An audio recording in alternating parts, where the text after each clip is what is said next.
Eguerdion, gaur ostirala, txikitan esaten gendun bezala, ezta? Amantalak etxera. Eta gu ja burua asteburuan. Bueno, nik behintzat ja planik baduzu? Beti. Aurrena futbola. Aurre markatuta dio, ekik ez aurten igual utzi izen dutan. Bai, oso ondo. Bueno, zela, guztua juten da, Baina, bueno, ostiralak hori da, urrengo gunean futbola daukagula, eta asteburuak, bueno, alde batetik erdi hipotekatuta, baina guztua juten da. Bueno, futbola beti ondo dago, eta semea araba gustora goaten bali badira, hoixe. Baina badakizue gaur ez da asteburua, gaur ostirala da, eta badakizue, ostiraletan famatuen bideoa izaten dugu. Beraz, ikus dezagun nork bidali dugun gaur bideoa. Bai, a ber, nik uste, eskoa esaten ezer, ze ja ikusita arpegi hau... Kaixo familia, zer moduz, hementxenago salda bero bat hartzen, hain zuzen ere hori delako nire gaurko erronka edo proposamena. Dakizuenez, ni veganoa naiz, eta badauzkat nire trukoak salda edo konsome ederrak egiteko animaliak erabili barik. Baina nire galdera da, zuek zelan egingo zenukete salda eder bat egiteko euneko unean vegetala. Bueno, Andrea Arrizabalaga, ETV-ko kasetaria, arpegi ezaguna, eta, a ber, hau, eta, Andrea, horrek kafez nitxura dauka. Holan behira egon azpizia, eta oso iluna, baina, bueno, agian saldari kontatu aliezu ze truko daukasun, ze, holan ikusita esaten horrek, baina kafez nitxura dauka, Bueno, kafea ere veganua da, ez da? Baina gaur salda egingo dugu, garrantzitsuena, nere kasuan pixka bat, osagai gehiagorekin egin dago errezeta bat izango da, baina bai garrantzitsuna honetan izango da salda goxo eta on bat prestatzea. Horretarako ekarri ditut barazki hauek. Eta zer egingo deten? Egingo dut noodle batzuk, ni Asia aldea joango naiz, eta elaborazio printzipala salda izan ezkero, gero egingo detena da, noodle batzuk egosi, shiitake batzuk eta tofu batzukin bere proteina ere izan dezan errezeta honek, beraz, nahiko errezeta kompletua izango da. Eta zuk zigor? Nik salda bat ingo dut, barazki salda berezi bat, bere nire ikutu emango diot, eta hori, barazki salda hortatik, hortik hasita, gero, olako barazki krema azkar bat ingo du, lapiko azkarrean, eta bereziak izango dira biak, orduan, momentu batean egitekoak, nik uste dut, gaina mundu guztian gustokoak, eta euneko veganoak.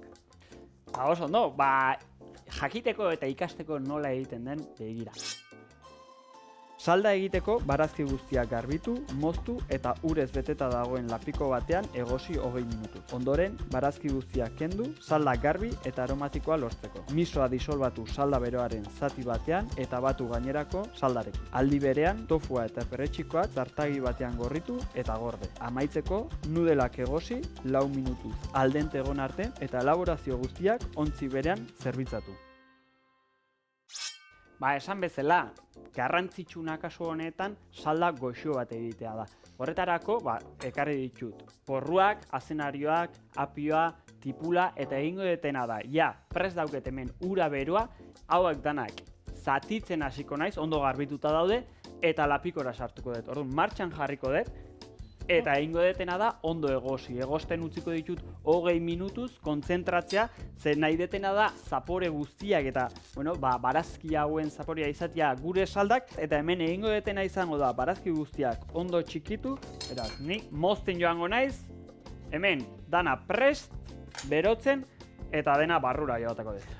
Hemen, barazki salda atiten dugunean, inoiz esan dugu. Hau ez da haragi salda bat, erolan ordu pila bat, erolan jatetxetan esatu. Lau, 5 ordu, 6 ordu, gau guztia izango dugu, sustantzi guztia ateratzen. Barazki salda bat normalean ordu erdi baino gehiago ez da utzi behar. Hau izaten da, azkenean, arraiz salda bat moduan. Barazkianak gehien bada, hortik zapore gehiago ez duzulako aterako, behin ordu erdi pasatakoan, hortik gehiago ez da aterako zaporia, eta arraianan izaten da, arraigiak gehiago egosten badugu, bai ematen diola, zapore txarra hartzen du salda horrek. Orduan, barazki salda bat, botan nahi ditugun barazkiak, eskura euskagunak, sasoikuak, hor zuen gustuen arabera, nik hor gero, beste barazki batzuk botako izkiot, eta gainera hor jolastu alduzue baita belarru zaintzuekin, espezien batekin ero, eta erabat aldatzen da. Errezeta bera, egitean gehitu eta ez dakitolako detaile txiki batekin, erabat aldatzen dana. Eta ondo etortzen da, aste honetan esan dugu, hidratatzeko modu bat badira ere olako gauzak hartzea, eta orain, agian, eguraldi freskoa, neguan, hobeto sartzen dira olako salda bat, jende asko dago, infusio bat, zeatik ez, barazki salda bat hartu alduena, berotzeko gorputza, hidratatzeko, eta gainera, bere sustantzi guztia, ze barazkiana eta hemen sartu egiten ditugu onura guztiak. Saltxak beti ondo daude, ze odgaioan dituzun edozein barazkik prestatu eta txarto jarri aurretik edo ez baldin badakizue zer egin, aizu, moztu, hartu, saldatxo bat egin eta salda bero bat hartzeko edo gainera beste elaborazio askoren oinarria izan daiteke salda, arroza egiteko edo zer gauzarako. Hor, bitxea da, Robuxon sukaldaria handia badauka liburu bat errezetan oso gomendagarria da, oso ondo dago, lodi-lodia eta errezetaz gain, gero aurre elaborazio pila bat dauzka, eta hor sukaldaritzan badaude saldak eta fondoa deitzen zaiona, ez? Hau izaten dira, saltza askoren oinarria. Eta hor bera dauka, olako barazki salda bat, zein ordu erdian egiten duen, eta gero deitzen dio besteat fondo de verduras, barazki fondoa, eta hau erabiltzen du gero, barazki saltzak egiteko oinarri moduan. Eta gura 3 ordu uzten du. Nik, ez duan ulertzen gehiegi, osagaiez antzekoak erabiltzen ditu bietan, baina hau erabiltzeko gero saltzak arroz bat egiteko erabiltzen du, egiten du, barazki 3 ordu izaten ditu egozten, eta barazki salda guk erabiliko duguna moduan, hori arroz baterako ere bikain duana, hori egiteko erabiltzen duena da, hartu eta nola, 3 ordu erdian uzten du. Hemen, gero, konsomea izango zen, barazki salda baten garbi-garbia eta hori, veganoan, ni honeiz begiratzen, aukera badagoen egiteko konsome garbi bat. Hau da, guk barazki, haragi salda bat egiten dugu, ez? Eta gero, konsome egiteko klarifikatu egiten da. Klarifikatu zer da? Hartu, arrautza zuringoak hartzen ditugu, pixka bat irabiatu egiten ditugu, eta guk iragazi dugun salda bat, haragi salda bat, iragaziten dugu, txinotik eta pasatzen dugu, eta hor orain daude, horako pinporta txikitxo batzuk, orduan, zuringoa, arrautza batzuen zuringoak, pixka bat nahasi, ez da arrotu behar, bota, salda horri, nahasi egiten dozu, eta irakiten hasten danean zuringoa ze egiten da, koagulatu egiten da. Eta zuringo horrek batu egiten du dena. Eta zaporerik ez dio ematen. Zuk hori bota egiten diozu saldari, ondo nazten duzu, eta irakiten hasten danean zuringoak. Heldu egiten ditu, batu egiten ditu hor dauden, pinporta txiki guzti horiek eta gore egoten ditu. Gero hartzen duzu, bitxadera batekin. Kendu egiten duzu, eta hor daukazu konsome garbi bat. Ebili naiz begiratzen, barazki salda bat, arrautzarik gabe nola klarifikatu altzen, ez dut ezer aurkitu. Hor, aurkitu denetan da, nahi badu holan fin, guk etxean egiten duguna, holako trapu bat, algo izkua, zapi bat, hau, erabiltzen duguna hemen lotuta kuadrotako apaino mokuena betikoa, hori oso ondo da, horre ari finakin da, horiek garbitzeko ondo da. Bidaz, nik bitartean hemen errezaterekin jarraitzen dut, hemen barazkiak egozten ditut, eta horretarako hemen jengibra dauket. Ingo detena da, azala kendu, ondo garbitu, eta bertara botako dut, honek zapore berezia ematen dio. Eta lapiko honetan daugadana da, ura, beroa, ze hemen egosiko ditut nire gaurko nudelak, gari nudelak. Egia da, arrozezko nudelak ere badaudela, beste nudel asko edo mota ezberdin asko daude, kasu honetan gariarenak dira. Eta horrelaxe, eta hemen jengibrea garbitzeko teknika oso erresa. Hemen kutsara bat erabiliz, azala ondo garbitu, kendu azala ondo, eta gero ingo detena da txikitu, eta nire lapikora sartu. Saldari, ikutxu berezi bat emateko. Eta kazarro handako oso ona, eta berotzeko gorputza super ona. Honek hartzen dut, holako ikutu pikante bat ematen dio, eta gorputza berotzen du pila bat. Hau esan da, Andrea Arrizabalaga, Galdakostarra, ETV-ko aurkezlea, kasetaria, ezaguna, eta nik hortik ezagutzen nuen ezagutzen bere faseta hau, baina gaur egun, ezaguna da sare sozialetan, Instagramen batez ere, hor dago Handi Arriza, olako marra azpian vegan, orduan ja horrekin ja asko azaltzen dut. Eta hor kontatzen ditu errezetak, kontatzen ditu horren plastikoaren kontra nola egin. Hau da, bizitza zentzudun eta osasuntsu bat eramateko, bere trukoak, bere pausuak, bere aldaera nola izan den mundu hortara, eta hor, elkarrizketan baten nik egunkarin baten ere irakurri dut, hor galdakon ezaguna dio hor asto lasterketak, eta lehen garai batian horrek ikusten zituela jendean jaja barrezkata hori, eta gero berak hori beti neko kritiko ikusi izan duela, eta hortik aldaketa nola eman duen, eta gaur egun, dana veganoan jaten du, eta horrek ez du esan nahi bakarrik barazkia jatea, eta animali jatorriko ezer ez jatea, baizik, eta animali jatorriko inungo erroparik ez jastea, ez erabiltzea txampuak eta olako gauza nun erabili izan diren esperimentazioan, untxia gero aberre begietan pikatzen duen, da olako, bizimodu bat da, eta gaur egun jende asko gaurtzen duen aukera bat, eta horrek ez duela esan, batzuk vegano izatearen gaizki jaten dutenik ez okerra ez gaur egun vegano jan alda, oso ondo, errezeta pila bat daude, gainera betiko errezeta pila bat ez gara jun behar, ez dakit ramenera hemen gure errezetategian da, hainbat eta hainbat errezeta dauzkagu, betiko beraka sopia, arrautzarik ez badiogu botatzen, baratxuri sopa bati, hori veganoa da, egun, porro salda, veganoa da, gero saiezkio botaldiogo makaiagoa, baina bestela, porro salda oinarrian, egun veganoa da, orduan, betiko gure errezetategian, hainbat eta hainbat errezeta ditugu, barazki jalentzako, veganoentzako, presto dena. Errezetarekin jarraitzeko, nik hemen egin detena da, nudelak sartu, 4 minutuz, igual horratzean norbaitek lagundu dezake 4 minutu pasatzen direnean, prest dagoela esateko, eta urrengo pausoarekin jarraituko dut. Nik hemen dauketen zartaigian egingo detena da olio pixka bat bota, eta tofua eta shitakeak moztu. Kasu honetan ingo detena da, tofua laukitxo txiki batzuetan moztu. Mokaduko esatitan. Hori da, mokadutan moztu, eta zartagitik pasa, zartagi bero batetik ondo gorritu, eta honek izango dira, emango dion proteina gure gaurko platerari. Beraz, kasu honetan, gure platerak izango du danatatik, izango du proteina, izango du barazkiak dituen vitaminak, mineralak, nutrizio parte guzti hori, eta nudelak emango digu gariak daukan karbohidrato, hori, eta esaten den bezala, ez da, plater vegano batek izan daiteke oso osasuntxua eta danatik izatea.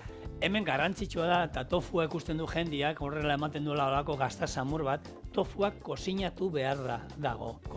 Kozinatu, beroa ematea badago. Jan alda horrela gordinik ezer gabe? Bai, baina digestioarentzako ez da horren aproposa. Orduan, egozi pixka bat, salteatu pixka bat, labean sartu, irinetik eta arrautzatik pasatu eta frijitu, aukera pila bat. Hori bai, oso zapore leuna ero gutxia dauka. Orduen beti komeni da ontzea zerbaitekin. Nik gustatzen zait, etxean erabili izan dudanean, lehenengo marinatu egiten dut, soja pixka batekin, espezie batzuk etxea eskuragarri dauzkazuen nolako piperrautza, piperbeltza, kurri pixka bat, eta ero salteatu, eta horrekin gero inalduzu olako arrautzan aski bat, esatean zerbait. Ez? Guk etxean denetik jaten du, eta tofu ere jan izan dugu behin baino gehiagotan, eta aukerak balaude. Baina gogoratu kozinatu, inbarra da.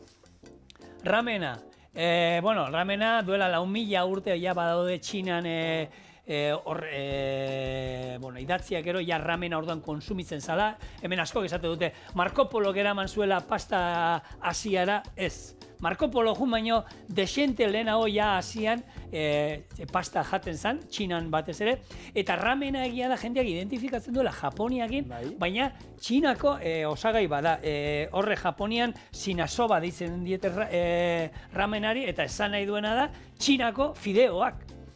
Orduan, bueno, daude, guk aurrera biliko ditugunak, gari irinezkoak, gero daude txitxirio irinezkoak, daude arrautza ere gehitzen zaizkinak, eta gero daude baita arrozanak, horrek argiak izaten direnak, eta, bueno, ohikoak izaten dira, horako sopaetan eta asko erabiltzen ditugu, gero salteatuta ere erabili aldira, guk gure txiak, zeratik ez, txorixo eta tomatearekin jan izan dugu ramena, bai, azkarra egiten da, eta zer da, pasta, nire semeen dako, hau da, pasta luzea.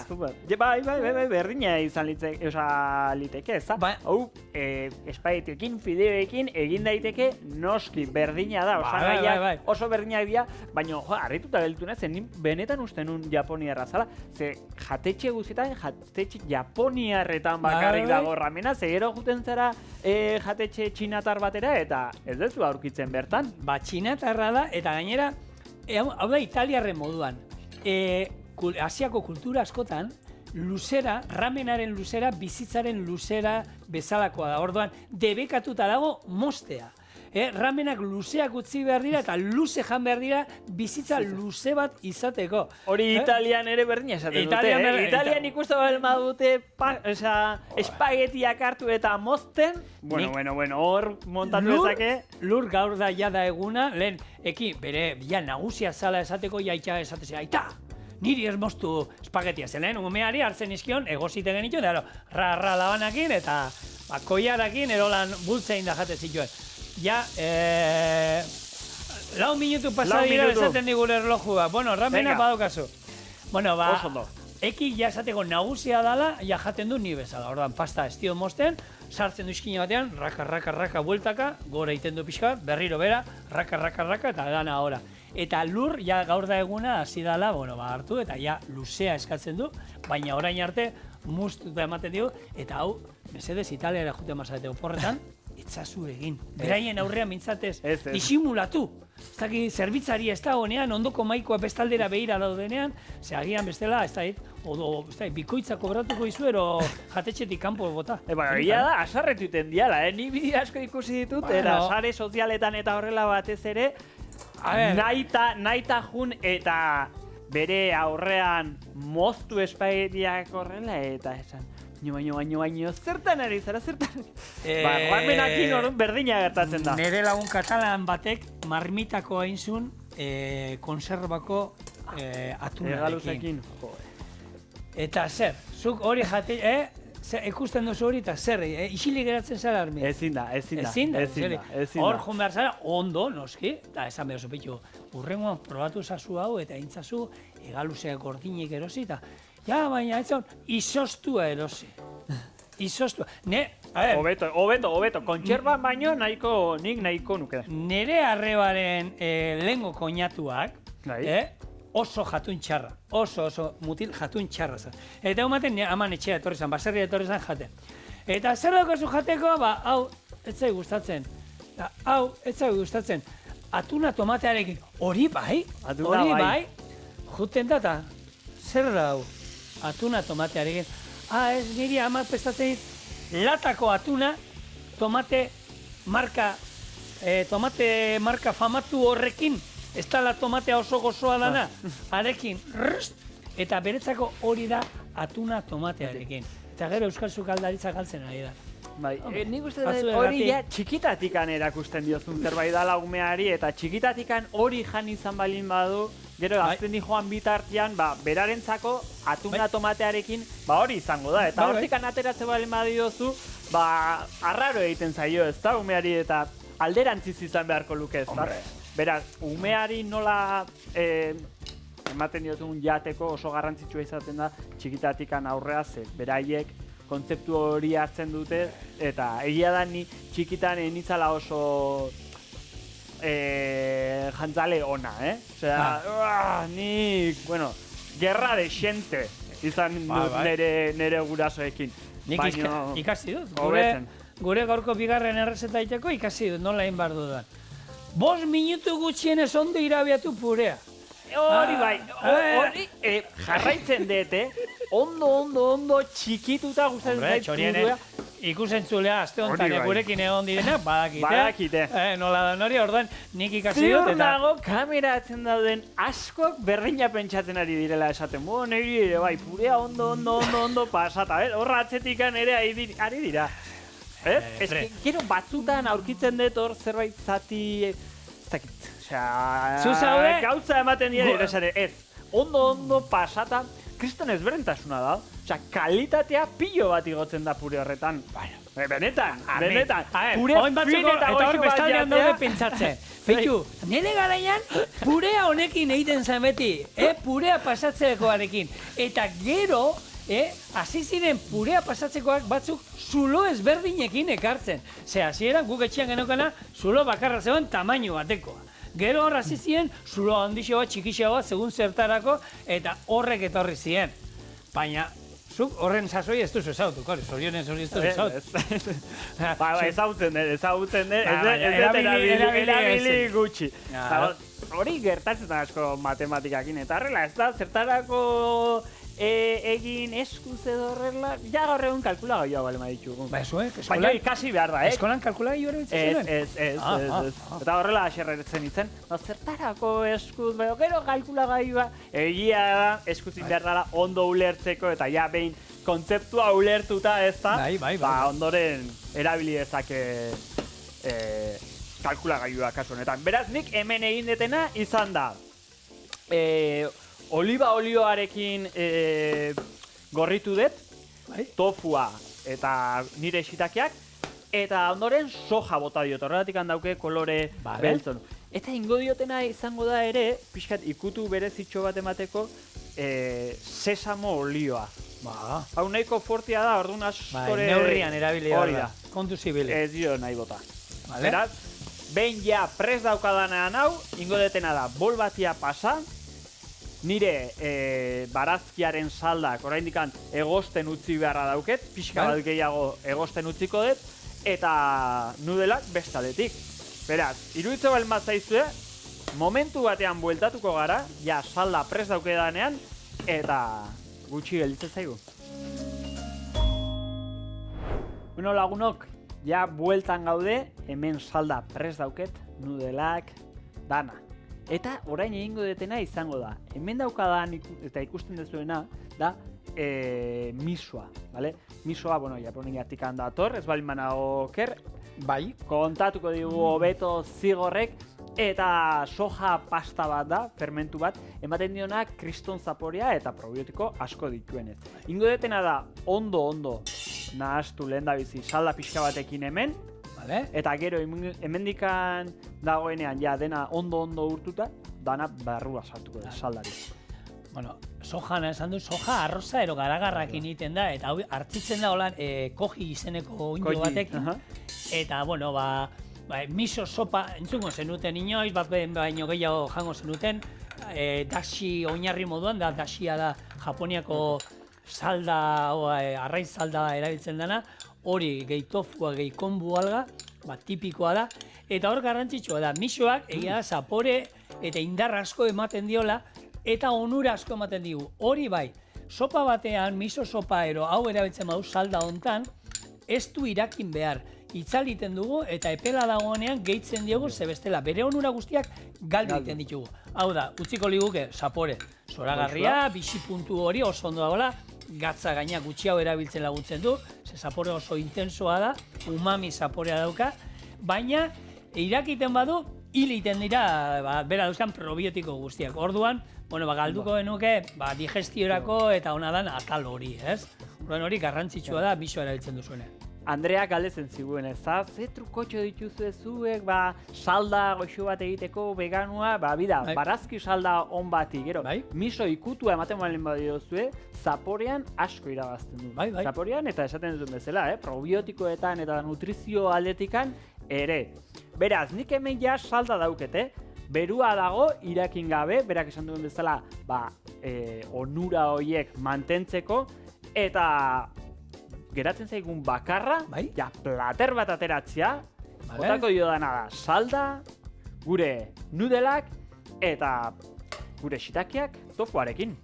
Hemen irudie, bueno, bakizu, olako ramen eta katilluak eta egoten dienan, askotan izaten dute arrautza egozia bebe gainean, txerrikiarekin asko egiten dira, pila bat txerrikia gainera salda hori egiteko erabiltzen dena, txerri ezurrak eta asko oso ohikoa da Japonian da, eta aukera veganoak ere badaude. Hau da, veganoetan gainera, hor, batzuk ez dute ulertzen barazki jalea eta veganoa, ez? Veganoa izango zen, animali jatorriko ezer, estia ere ez da erabiltzen, ez arrautzarik, ez esnekerik, ez ezer. Eta gero daude beste batzuk, ovo-lakteo vegetariano, esaten dienak erabiltzen, esnekiak hartzen dituzte, arrautzak ere hartzen dituzte, estia ere hartzen dute, orduan, ezberdintasuna gero hori, vegano izango zen, inungo animali jatorriko ezer ez dutenak jaten, eta gero normala, balena aipatu duna, ez? Jaskeran ere ez erabiltzen, eta gero bestea badaude, arrautza, nik laguna dauzkat, arrautza bai jaten dutena, gero esnekiak hartzen dituzte baita ere,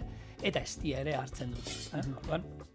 Hori. Ontziatza zitzein dezunen bururatu zait, edo etorri zait burura, badaude ramen tokiko leku pillo bat, non Son Goku eta horrela azaltzen dira, eta, uste frankizia bat dala, baino, Son Gokuko platera... Irudi hori da, tipiko Son Gokuna.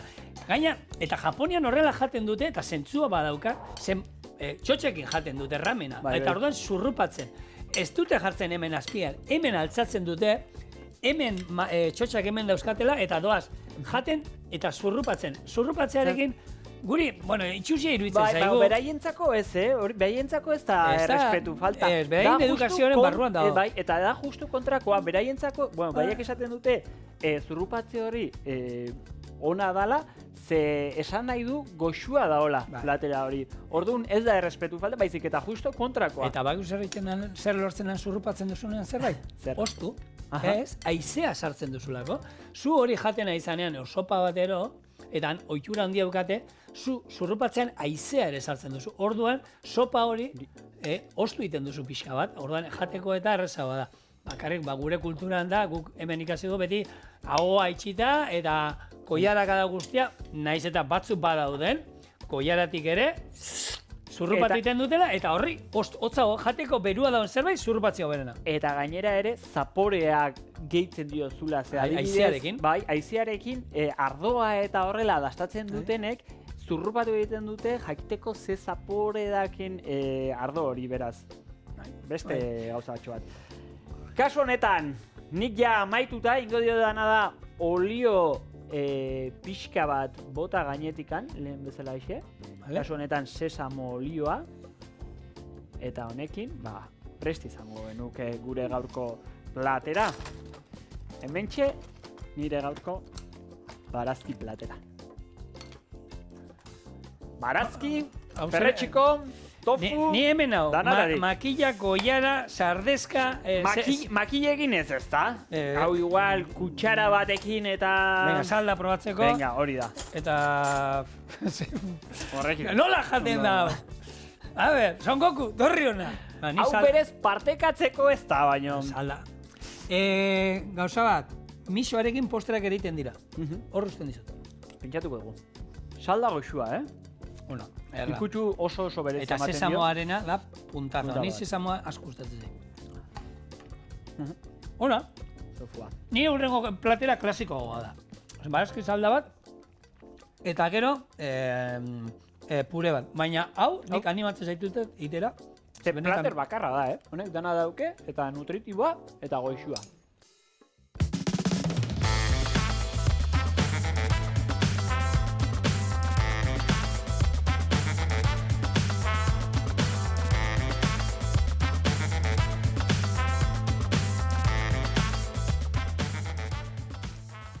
Andrea, nik gaurkoan barazki salda bat oinarri hartuta, hori ere egingo dut, gero barazki krema askar bat, ero barazki purea. Ze gaur egun nik krema gehiago erabiliko nuke esne gaina ere botako banioke. Pure, gozo bat eta askarra egingo dugu, eta kolorez betea. Horrelaxe. barazki ezberdinak ataletan moztu eta lapiko batean ordu erdiz egozingo ditugu. Lapiko azkarrean gainerako barazkiak txikitu eta olioarekin erregozi pixka bat. Jarraian, saldarekin estali eta 15 minutuz iraki. Atera, olio erre bat baratxuriekin botako diogu, birrindu eta gero ogitxi gorkiarekin eta oliba olio ketuarekin zerbitzatu. Orduan, hemen oinarri moduan 2 litro ur dauzkat. Eta honi zein botako diot, holan berezi moduan. Hemen ikuste dituzue, gehienak ezautzea dituzue. Anisa, Anis txinatarra ero deitzen dalakoa. Izar bat, nahikoa izan da, holako ale bat. Eskaia, lehen esan dizu dela, holako beste belarru zeintzuak erabilita, erabat aldatzen da. Mihilua, hinojo, ez dakinantzako. Hau ere, lau ataletan, eta gero gainerakoak ezautzen dituzue. Hemen mihilu gehiago, tipulatza, botako diogu, azenarioa, porrua, perrezila eta tipula. Hau dena, honek ordu erdi iraki behar du, irakiten hasten den momentutik ordu erdi. Iragazi eta emaitza hau da. Hemen dugu? Azkar, Salda bat.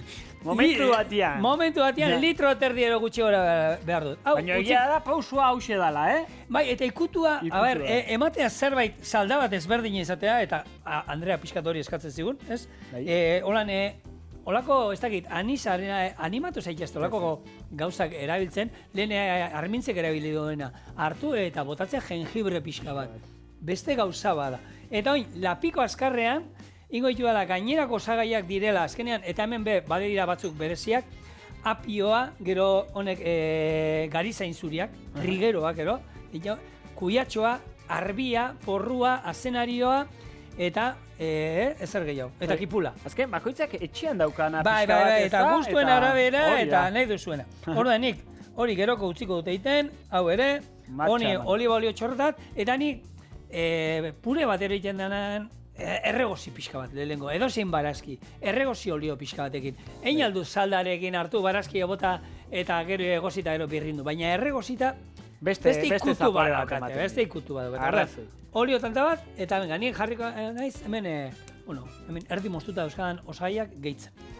Gaur zigorrek erabaki duen ikutsu hori, anis txinatarra edo izarduna, deitzen dio dana, hementxe daukagun honek, honako hau, anis txinatarra hau, Elysium verum izeneko zuhaitz baten fruitxu lehorretik dator, kriston usain berezia dauke, hau da, erregalizaren edo oso gozoa den ukitua ematen dio gure pureari, beraz, pureak ikutsu berezia izango du, nortasuna emango diona, eta gauza askotarako erabiltzen da anis hau, Hau da, gisatuetarako, postreetarako, edari beroetarako, Txinan adibidez ahate lakatua egiteko beraiek anis hau erabiltzen dute baita ere. Eta espezie ezberdinak dira anis izardun hau, edo anisa ezagutzen dugun bezala anisazia, anis berdea edo horrela. Guk adibidez anis berdea erabiltzen dugu San Blaseko roskillak eta horrela egiteko, hori erabiltzen dugu anis berdia. Ez daukana zerikusirik anis honekin. Eta bestea normalean izaten da merkiagoa, erabiltzen dute ere asko alkolak eta horrela zaporia emateko, lurruntzerako garaian horretarako zapore hori eta usain berezi hori izateko, eta gauza askotarako erabiltzen da anisa, Nahiko berezia, zapore oso interesgarria, baino horretaz gain ere, nutrizio aldetik ere, osasunak eta digestiorako ere ondo datorkion, osagaia. Ni, okerrez banago, zuk astelenean gozoak jarraitzen dugu izaten txorienen, astelenean eudarekin zerbait egin behar duzu ez, eta guk hemen nik anis erabili nuen, egin genuen postre bat hemen, eta aurten izan da, iazko denboraldian, aurtengoa izan da. Eta izan zian, olako udare espeziatu batzuk, eta inituen udareak almibar batean egosi nituen, eta almibar horri espezie ezberdina botan egizira. Eta tartean, zeon vainilla, anisa botanion, eta gero ez dakit, piperbeltza ere bai botanion, eta inituen hori horrek gero hartu, eta burin pixka batekin, gero karamelatu inituen, gero behin egozi da zeuden, eta oso gozua eratzen da, eta esan dakoa, holako, bueno, ikutu ezberdin bat emateak ona ematen dio. Ni gure pureari, gu etxean asazalea gara, eta asa erabiltzen dugu egozita eta pureetan eta oso ona dago. Egia da, asko ez dela ikusten pureetan eta horrela, nik asko ez dut ikusi, nik esan, ostra, baino ideia ona. Guk etxean bauzei botatzen dio ni pureari, letxuga, daukadanean erdi jolan itxusia, letxuga ere barrura doa. Eta hori nitxik, beti, jatetxetan da beti ezagutu dut, letxuga, guk garbitzen genuen paketean etortzen zanean, osto itxusiak, purera botatzen genituen, da gero purea guk bazkaltzeko jaten genuen. Ia, osto hauek, azta kasu honetan, letxuak, urpilo bat daukatela. Hone desegin egiten dira, zeitxo, gero. Momentuan desegin egiten da, eta geratzen dan ur hori, saldarekin ondo nazten da, konzentratuta gelditzen da, eta zaporia ere ematen dio. Hori esan da, salda aipatuta, salda barrura. Eta beti, errezetan baten, entzuten baduzu lan, lapiko azkarreko errezetak eta denborak eta gertzen direnean, beti dira, tutua igotzen dira momentutik, ez dakit. Txerri masaiak, ordu erdi, ordu erdi da, ez da tapa jartzen dugunean, ero hemen irakiten hasten danean, baizik eta behin, tapa jarri. Eta tututik lurruna botatzen hasten denen, hortik hartzen dira denbora gutxi gora bera. Orduan, nik hemen, itxengo dugu tutu honek gora egitea, 15 minutu utziko dugu egozten, eta gero ze botako dio, nik etxean eltzekari guztiei porrozaldai, babarrunei eta danei, beti egiten dut. Baratxuri egin da denean, baratxuri atal batzuk oliotan erre, batzutan piperrautza botatzen diot, eta gero osori botako duena. Botako duena, birrindu ingo dugu, eta listo. Baratxuria eta olioa lehen pixka bazuka, baina hemen, erreta jungo bat, horrek ere beste xarma bat dauka. Iban, sartu hemen barruan. Indu gana, gero, birrintzeko hobeto ikusteko zuek, beste lapiko honetara pasatu dute gure barazki guzti hauek birrinduta, eta, egozita, eta oin esan dakoa, ingo duena, olio txorrota bat, hemen, sukaldari batzuk esaten dut moduan, bosko jarakada, nik ez da inola kalkulatzen duten bosko jarakada, hola, esaten dute, bosko jarakada, ez dakit. Ontzak, deitzen zaizkiona nola esaten da hori? Bota! Nola, Bota, beldurgabe, eskatzen dizuna, beldurgabe. Eta hemen, 2 atal baratxurianak, ingo juna xerratan, gorritu, eta barrura, eta gero, bai, birrinden dugu. Lehen, izin dugu ez da, anisak dituen onurataz, horietako bat digestioa onuragarria dala, hortikan edo hildo horretatikan jarraituz, 17. mendera bidaiatzen balin badugu, badago Denis Pampin, bera sortzaile bat zen, eta berak digestio makina bat sortu zuen. Horrela entzun da esaten duzu, digestio makina bat, zer da hori?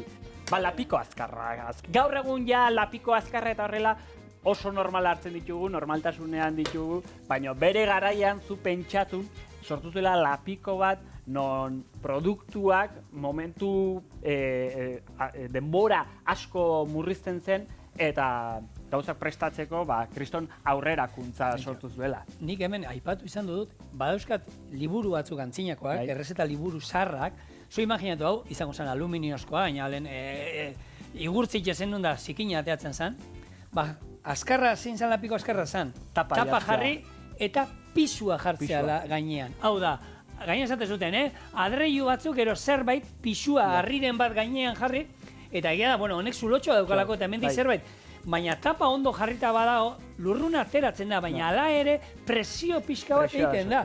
Eta egiten zuten hori. Lapiko azkarrean gertatzen dana hori da, ez da? Presioa barruan gelditzen dela, lapiko barruan gelditzen dela, eta presio horretan gauzak azkarrago egozten direla. Hau da, lenguan irakurtzen egon nintzen, edidez, Everest puntan urak ez du irakiten, hemen irakiten duen... Denbora pila behar. Hori da. Desastria da gaina, Kozinatzia nik laguna dauzka sukaldari moduen jundirenak Everestera, eta espageti batzuk egozti oinarrizko kanpamenduan, ez da gizolako, zema denbora eramaten duen. Eta hori izaten da, presioaren gatikan, horregatikan, papinek sortu zuenen, garai horretan kriston arrakasta izan zuen. Eta bere idatziek, berez esaten zuten, baita okela, arraina, barazki asko, kozinatzeko erabiltzen dituztela, eta baita kontserbak egiteko. Orduan, kontserbak lapiko azkar honetan sartzen zituzten, eta pentsatu dezakezun bezala, 17. mendetik ona, aurreraketa handiak egon dira. Hau da, segurtasun mailan, materialean, hobekuntza handia sortu da gara jordatik ona. Hori ez duzu entzun da, baina, ja urte batzu badira, 25 urte igual hasiera izango dira, holakoen bat. Hemen badao Lasarten, txerri belarriak ematen dituzten oso taberna famatua, eta oso ona daudela. Hor, lapiko azkarra, olako handia da, eta txerri, bueno... Txerri osoa sartzen dutela bertan. Txerri belarriak. Vale. Behin, lapiko horrek, lehertu intzan.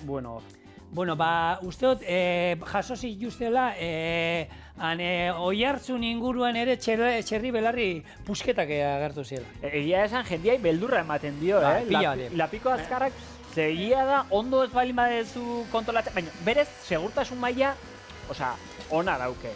Ez bali badezu... Gure lantaldeko bati lehertu zitzaion lapiko azkarra, baina nola, gaizki itxiko zuen. Normalean izaten da gaizki itxi, baduzu nik olakoak gertatu denean da, gaizki itxitako lapiko azkarrak izan dira. Ero zerbait gertatzen bada, lehenago irekitzearen, saiatzearen irekitzen, olako, baina bestela... Jendeak, beldurrak entzeko, egin beharrana, ondo itxita egon, eta gero ikusiko duzuen nola ateratzen den presio edo airea irakiten dagoen bitartean ura.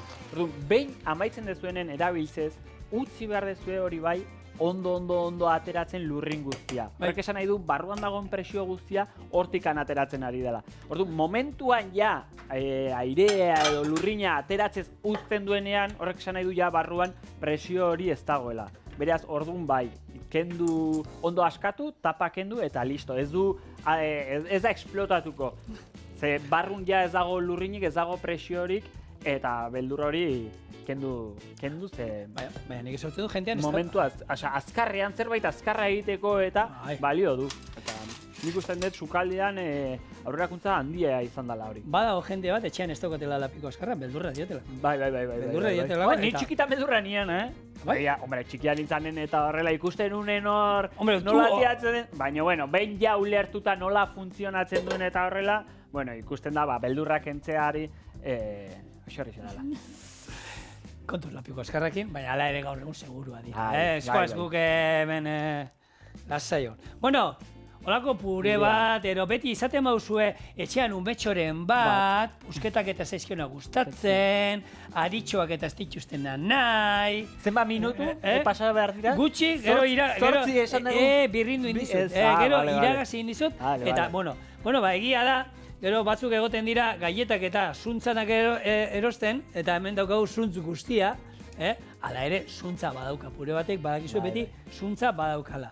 Gatz puntua beti garrantzitsua zerbait egin da dagoenean, dastatu, piperbeltza botako diot, ni gustatzen zailako piperbeltza denari botatzea. Laranja zukua eta horrela normalian pixka bat, igual hori kalabaza pureari gehiago, hemen, tipikoa zein da betiko klasiko handi bat, gazte gehienak unibertsitatean hasi dine inditena. Kuiatxoa, gaztatxo txiki hoiekin irukia direna. Hori da klasiko handi bat, eta lehen aipatu Robuchonen liburua. Robuchonen liburuan errezeta hori badago. Hori ateratzen da. Hori badago. Bera, unibertsitatea joan zenen horrelako purea prestatzen zituen. Berari, unibertsitaria berari jarraitzen diote Michelin izarpioz. Seguro. Andrea, operatu aloz. Gatz, puntutxua botako eta gure txian bai beti ogitxi gorkia botatzen dizkigu, bestela honek, opilak honek dienak, arrozanak horrek ere, kurreskaritzen dienak.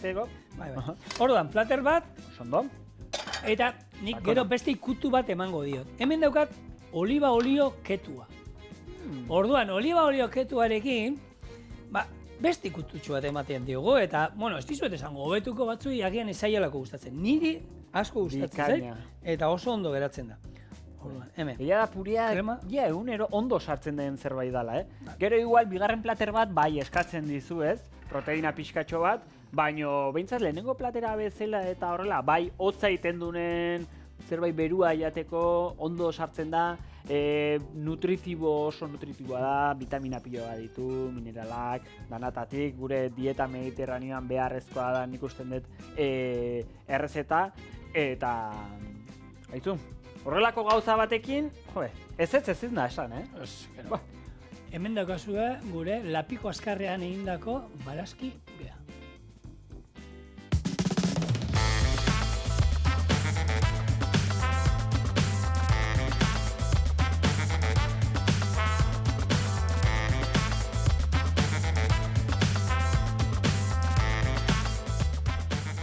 Bikaina. Hau, argi, eta gaina, hau jateko argi dau. Koiara. Bai. Nahi dut esan, txotxik, sardezkarik, ez. Eta ni ba naiz, ni pureak naiz oso zalea, ze koska itea gustatzen. Orden nik ogia beti gustatzen dit. Bueno, oso ondo. Nire gustatzen zaite, pixka kuruskari izatea. Nola jan barzan hau? Berua dago, Armintz? Berua dago, ez da.